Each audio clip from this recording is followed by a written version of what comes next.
Well, hello there, good morning, and welcome to my little arty corner of the internet. As always, you're most welcome to join me as I draw, whether you draw along with me or whether you just enjoy watching and getting ideas and hopefully inspiration, and perhaps the inspiration to have a go at drawing, being creative, being artistic. These are pages in my sketchbook. As in, I've created a disc bound sketchbook. It's A5 in size, which is half of A4 paper, or in America about half of letter sized paper. Letter size and A4 are not exactly the same size, but close enough really.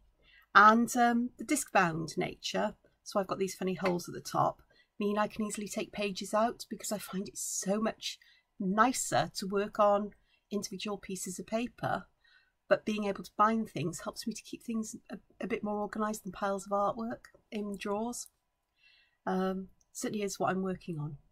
Now this one is the one that I finished, this particular page is the one I finished yesterday with you, and if you watched, except for the colour, because I've added plenty of colour to this, I wanted to try things out, different medium, and the background. Just wanted to show you what I thought I'd do with the background. I'm not sure it's worked entirely because I think in my head I need to think about what colour do I want in the background and what colour do I want the seed pods to be, and to keep them quite distinctly different.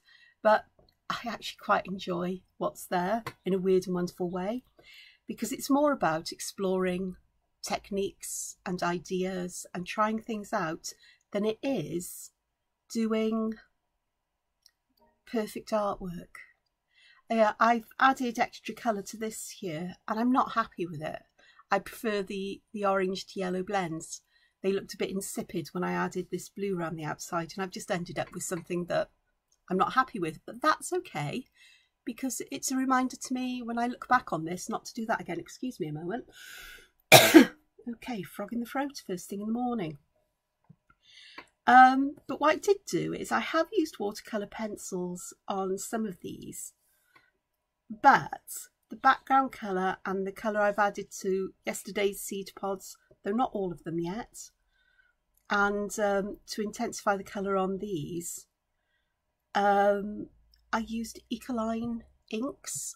I have them in brush pen form, so I use a piece of plastic and I just brush the nib on and it leaves ink on there, and I can use it like watercolour paint or like an ink. And the colours are incredibly intense, but obviously the more water, the less colour, the less intense they are. And I just wanted to see how they'd work with graphite, and they work nicely. And that's what most of these background colours are.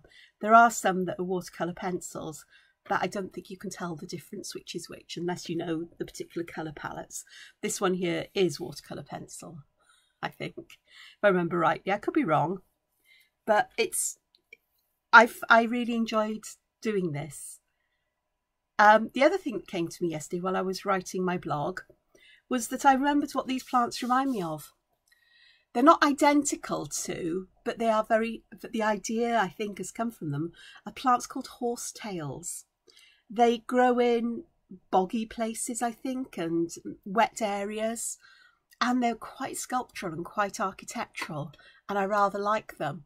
If you'd like to see photographs of them, then if I remember, I'll do my best to. I'll put a link below. But if you look for Karl Blossfeldt, that's Karl Blossfeldt. I think it's DT. I don't think it's just T. It might be DT or T, but if you Google or whatever search engine you use, they'll find him. He took these amazing photographs that are quite high contrast, and he took them to use them for creating patterns in cast iron. I don't necessarily mean artwork, but working as a blacksmith, I think he was, and using cast iron, and used these very architectural kinds of plants and photographs of other, horsetails, but other things like seed pods and leaves and dried leaves and curled things as inspiration for such things and for his students, because I believe he taught them. I could be wrong about nearly all of that, because I'm digging into my memory here. I haven't gone and dug out my Karl Blossfeldt books, because yes, I have Karl Blossfeldt books. So those are an influence, but that's what these remind me of. Not Banksy. So not mullein. I don't know where the mullein came in. I haven't got a clue about that one.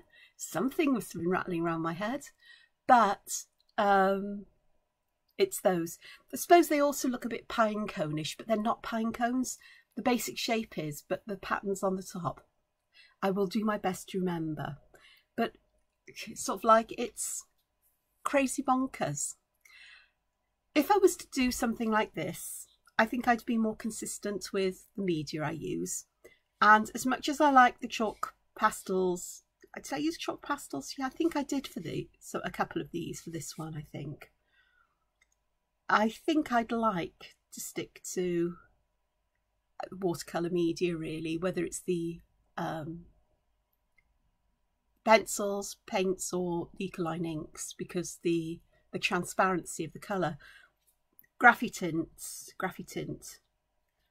these two are Ecoline, that one's Ecoline, or watercolour pencil, I can't remember now. I did this yesterday and I've slept since, so don't know. But they work really nicely. So now I've got to decide what I'm going to do today. I haven't done any more work to this, but this is something I want to do more as a finished drawing. So I just got it out. So let's go to the back of this. And let me start with finding glasses so I can see what I'm going to do. Oh, I know why I got that one out. Because I thought I'd have a look at these kinds of things, this kind of shape with fills and patterns in there. These are either as complete circles or semicircles, or where they appear to be tucked behind things, are quite common things for me to use in my artwork. Again, there's something really lovely about this kind of thing. Okie dokes. I also want, I bet you I can't find it now. Yeah, I can. I got a ruler here. Yeah, I know, a ruler. It's because wobbly lines today I think will irk me just a tad. And it's my sketchbook, so I can do as I like. These rulers I find really handy, the ones that have got the scales on them. They're craft rulers. I've got a couple of different ones. I've got this one, I've got a Tim Holtz one as well. But what they do is they make it really quick and easy to make equidistant, you know, sort of like nicely centered equidistant borders the same width around the page quite quickly. Drawing lines if I want straight lines to put lettering in. Oh yeah, I don't do a lot of that. Okay, so there we are. I've talked quite a bit about art to begin with. Not a lot of drawing, but that's fine. That's what we do. It is Sunday. It's the 28th. Yeah, it's the 28th of November. I've got quite a busy day ahead of me because I've got a couple of meetings to go to online. One of which is a catch up with Brett from the Facebook group that is focused on my colouring book art. So that she runs it. So that'll be nice. We become friends over the years, connected through my colouring books.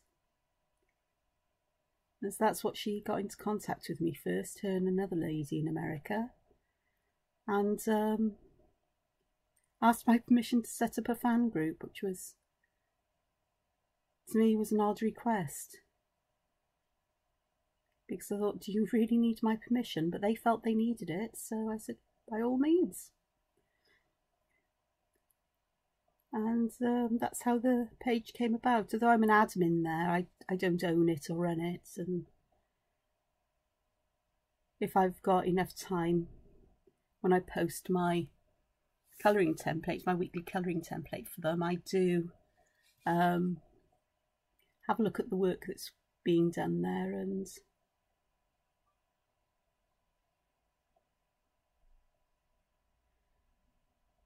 post a little comment or, you know, a like, and usually a heart actually, because I absolutely love everything everybody does.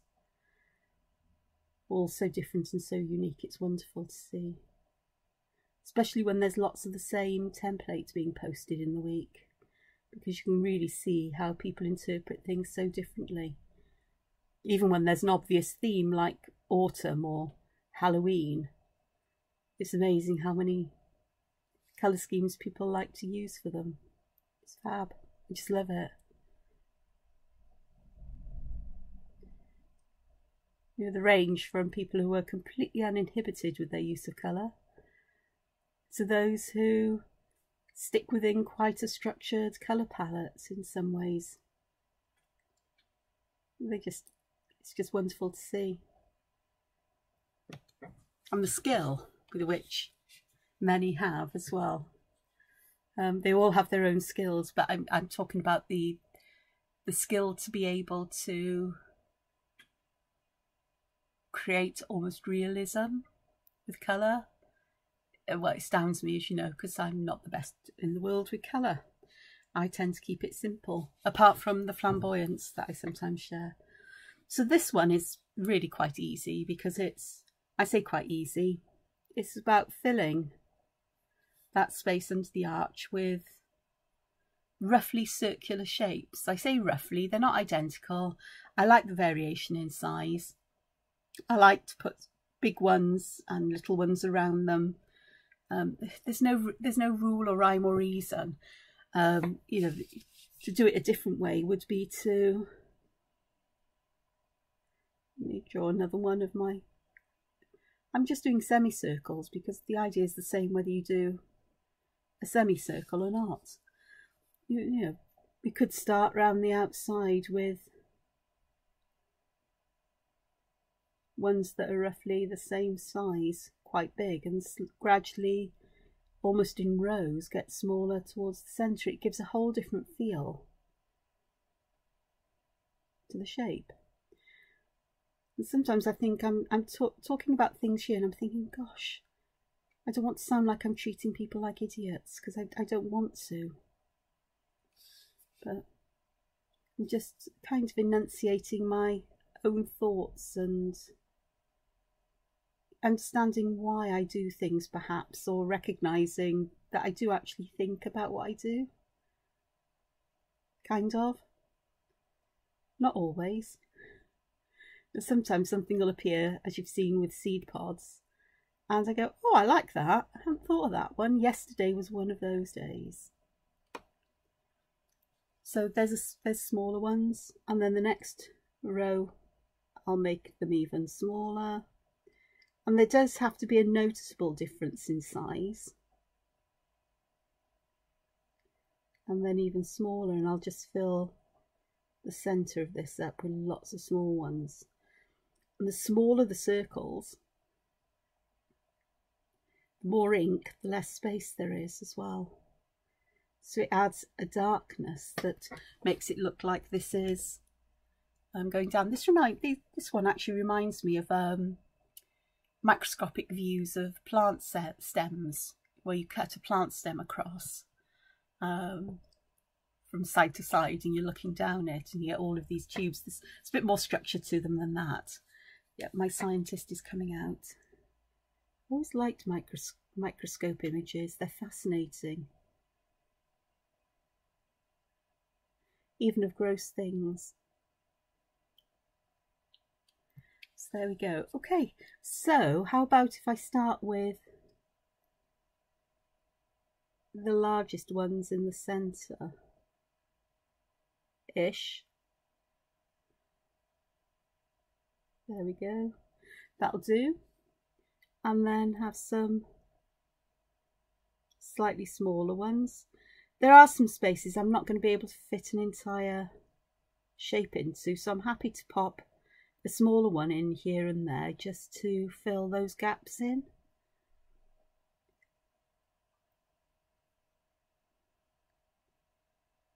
There's no need to have everything entirely perfect, and then the next row out we'll have them just that little bit smaller.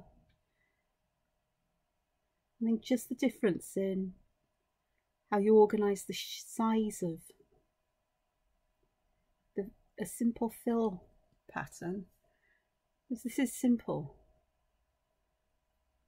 sometimes it's the simplest things can be the most effective. So here I'm going to need to really, oh gosh, I think I just put a line right through all of them there. It's fine.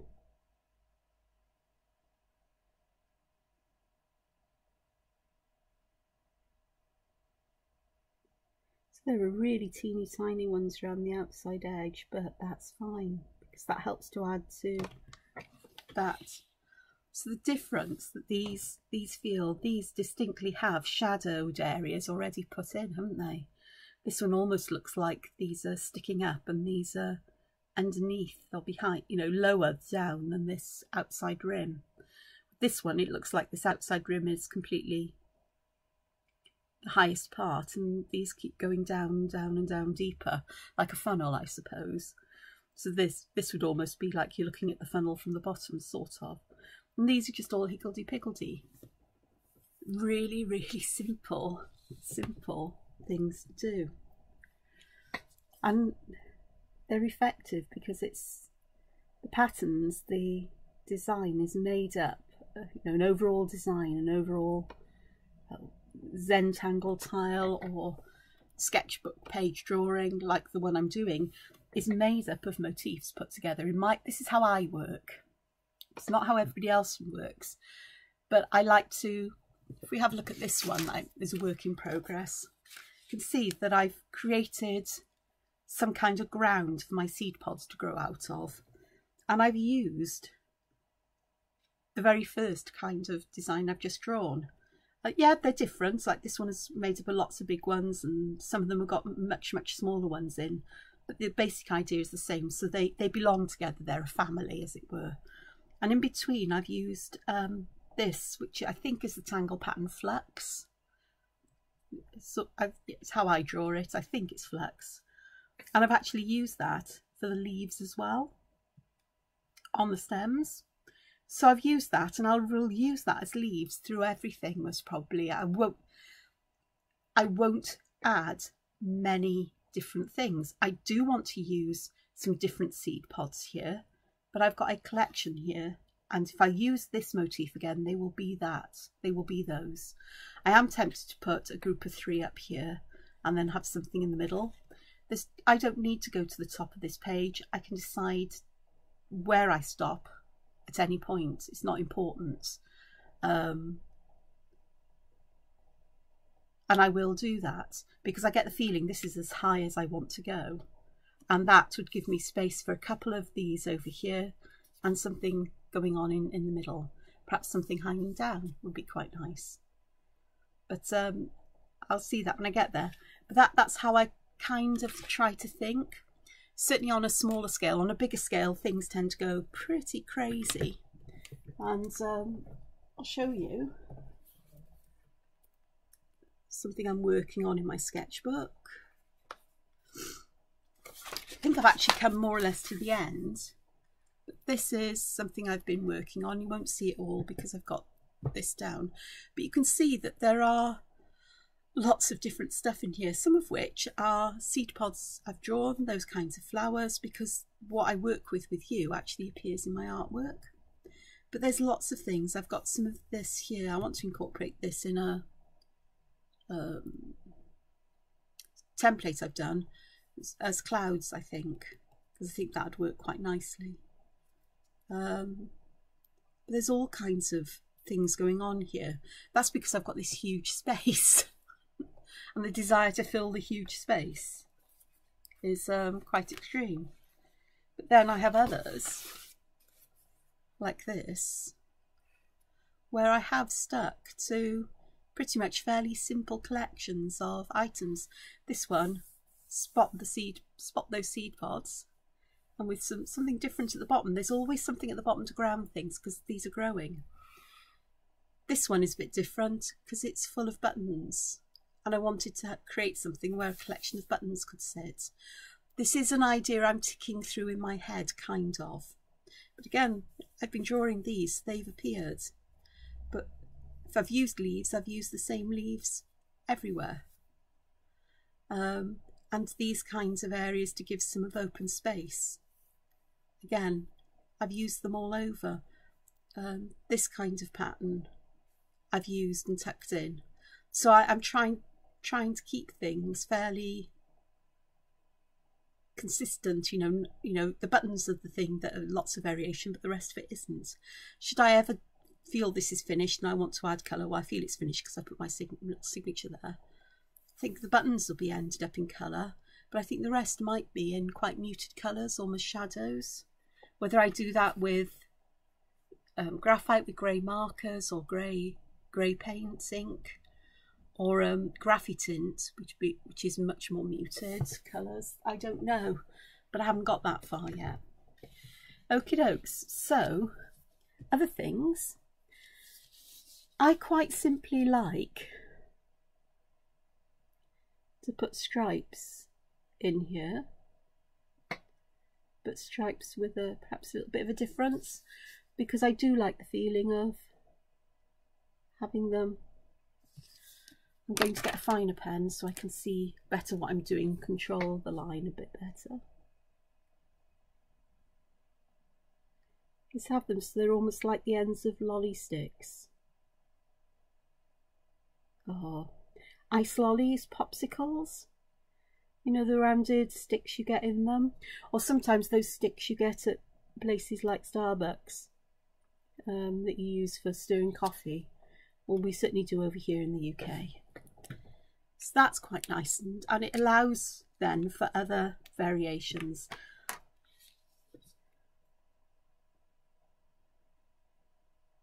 When you make these big enough, you can fill them with any tangle pattern you like. But I'm just looking at things that are really quite simple. And so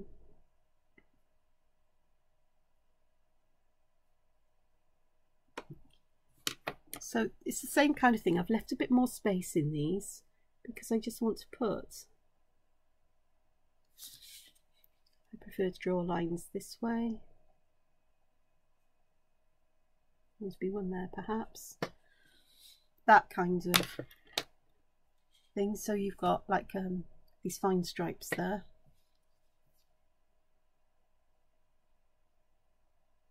Oh, look at the wobbly top on that one.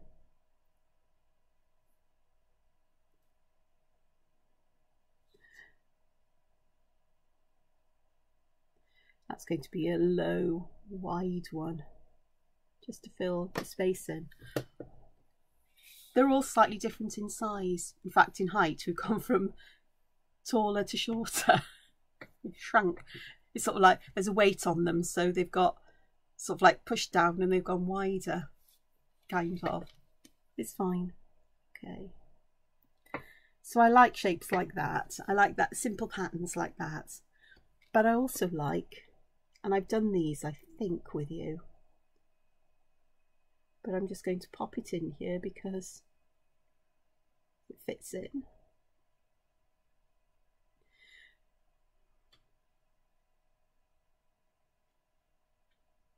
So I've put half of a sort of like seed or nucleus, depending on your point of view, whether you think these seed pods or weird cells.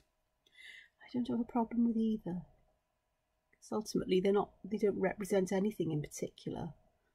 They're just patterns, shapes, motifs that have been inspired by observations or parts of things I've seen, and I just assemble them in a way that is pleasing. The other thing I quite like doing is, I think I've shown this one as well,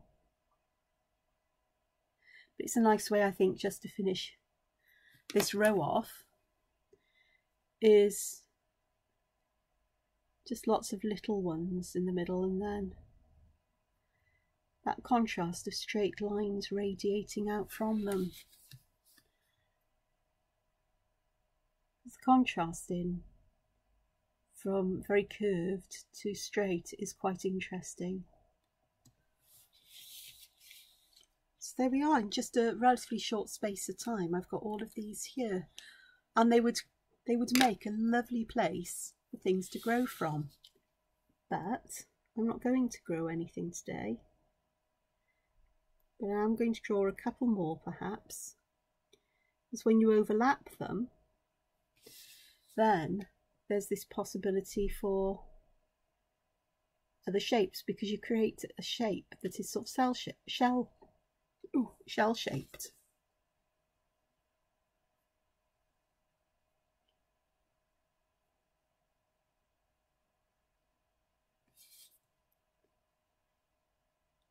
So I'm going to draw lines that radiate out like that, like you would see on a shell.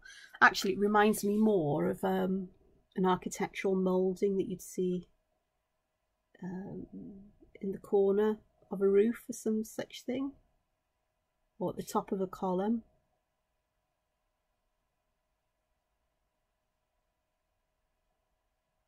If you were looking up from the bottom, ignore the top of the column and just look, more or less, and just looked at this. Be the kind of fluting you would get, perhaps. Sometimes the flutes are the opposite direction, so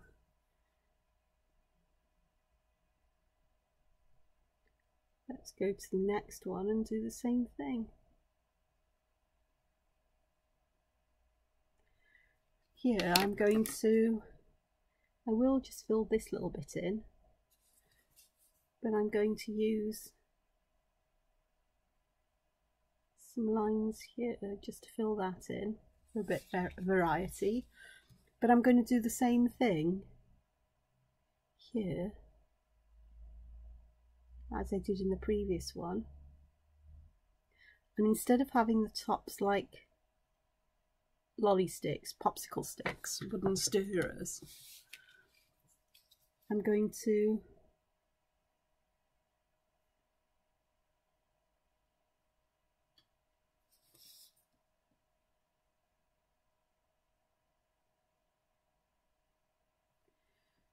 have instead of the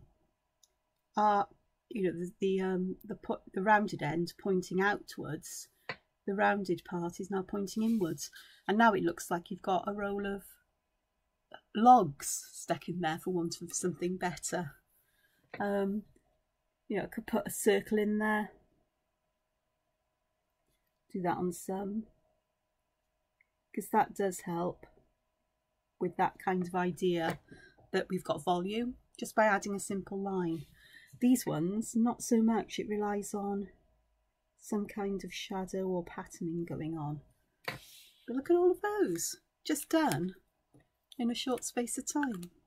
And there's more. There must be an absolute infinite number of these that we could draw. Right, I'm just going to add shadow, because I think how we add shadow makes a big difference to how these appear. And I'm just using, again, it's a matte graphite matte. I'm just going to keep the shadow fairly well defined. I'm not going to bring it down. I'm not going to add any highlights, because I'm likely to want to add some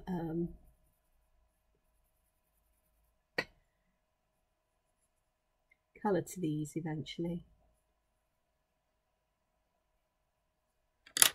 Okay, so I'm putting some under this outer rim, so it feels that we've got that outer rim, and then just some towards the centre, just to help to intensify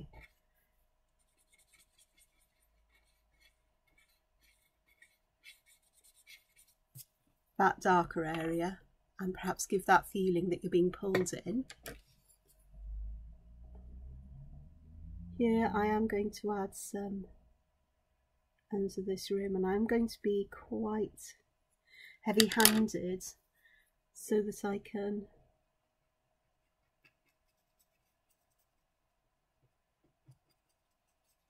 I've got plenty there then to just tease out a little bit. Not too much, but just enough that it adds to that illusion. These can be fun. Okay, so I'm going to add shadows up to the middle on this side. I'm not going to add any shadow at all to the middle one, and then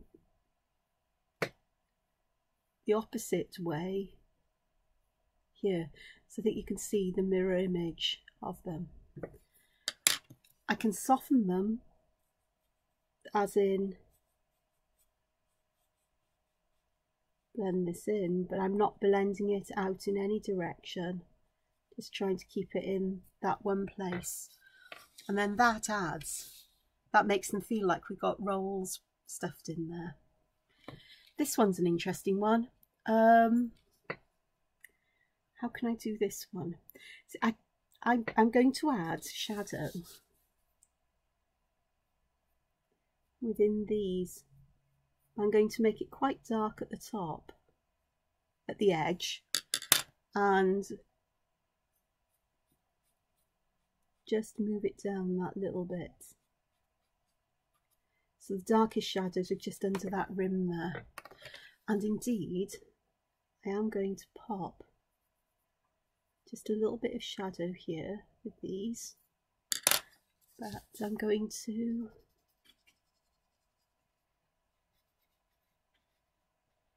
just gently soften it a little bit, so it looks like we've got that edge there curving down in behind the rim. Just haven't added any shadow to these rims. I'm not sure if I'm going to. This one, next one, I am going to put some shadow under this edge and under these, I think, just a little bit, and try to keep the area in between very clean and clear of any shadow at all. Not so easy round these, but that's why I have my tiny little, I found my mono eraser. It was in the pencil case, I just couldn't see it for looking. Now with this one, I am going to have plenty of shadow around these, and I'm just going to move it out that little bit, I think.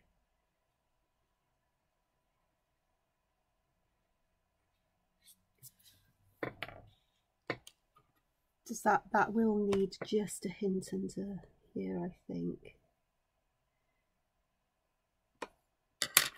You do this and you put shadow at either end, it gives that feeling of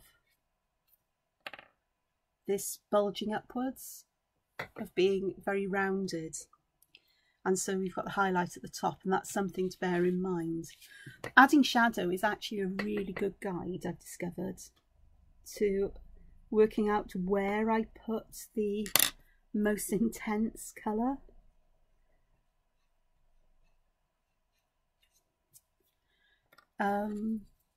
It's been really, really useful. These I'm going to do in the same way that I did these. Not put any shadow in inside the middle one on each other side. And what I'm also going to do a little bit is I'm going to, I don't know if you can see, but instead of going straight here, I'm just moving this out a little bit to follow the curve at the top. So the shadow will become wider towards the top of these, which will give that shadow in the middle. Well, not the middle, around the edge rather. Not so easy with a floppy soft one. So that works quite nicely. And the final one, I've got lots of different things here, but I'm going to approach them in the same kind of way. And with these ones, because they are distinctly tucked behind some others, I am going to pop some shadows in where these arches meet the row below, just to give that sense of curvature even to these. That's a good word I need to remember as I grope around for words to explain what I'm trying to say. Okay, These ones I'm going to put shadow in between them, but on both sides, because this is where this dips down, so the highlights would be in the middle of these, each of these rolls, and there would be shadows in between them. You couldn't do it the other way because of these shapes here, but you could with this one almost. We could have put shadow up the middle and allow the highlights here. I'm not sure if that would work. I'd have to try it to see, which I may do now. Let me have a look. Oh, I've got enough time for another quick one. Then trying to keep this to under an hour today. Trying. So this one I'm just blending this out, softening it a little bit, and there you are. You get that, helps with that three-dimensional feel to them. So I'm just going to do half a one then of this to see if this will work.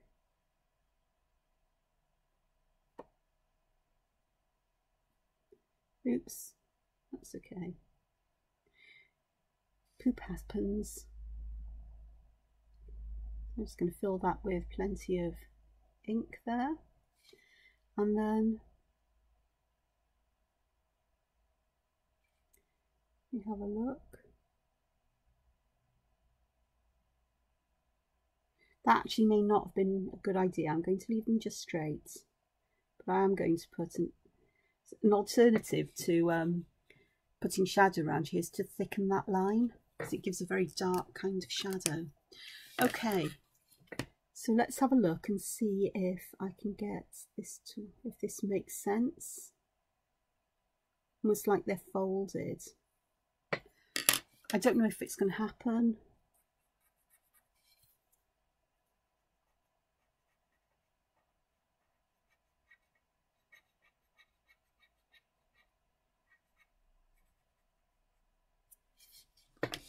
I'm not entirely sure that works actually.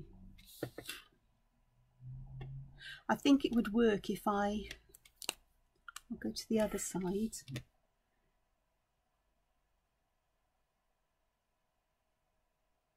So instead of using a pen to draw the sections here, is to use a pencil. Again, just for consistency, I'm going to pop this there. And then, in the same way I did for the flowers, you know, the seed pods, those ones that were, I'm going to put the lines there, and I'm going to allow the tortillon just to blend these out that little bit.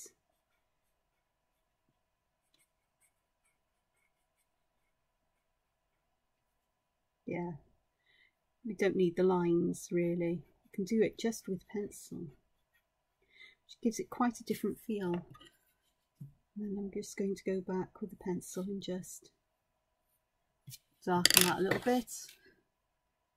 But it's the equivalent of, you know, this.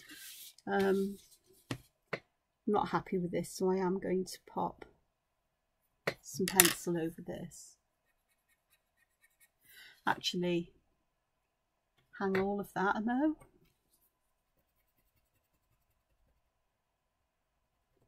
There we go. That's okay. Can't get rid of all of the pencil I've put there because I did actually put quite a lot on, but I can get rid of most of it. That's the one big difference between these pencils and ordinary graphite pencils, is that these tend to stain the paper far more. Even with graphite pencils, as long as you don't, you know, overwork them, once you've blended them out, you can actually remove them quite easily. I've just taken out some highlight because I did brush that over there, that little bit. So there we are. I've got bright sunshine coming in, which I didn't notice. It's beautifully sunny outside, I have to say that. And so this is today's batch of patterns. Circles again. I love circles. You know, anything that's curvy, I tend to love. But all semicircular here, well, apart from these humpy bumpy bits, because they look more like shell shapes, but just different ways of filling them with patterns, and I'll continue on. No colour today. I think I've given you enough to work with. I'll think about that. But all I'm going to say is thank you very much for joining me once again.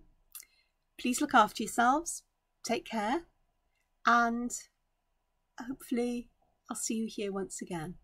Thank you for subscribing, thank you for liking the videos, and thank you for leaving lovely comments. They're all very much appreciated. So take care for now. Bye, Hoyle.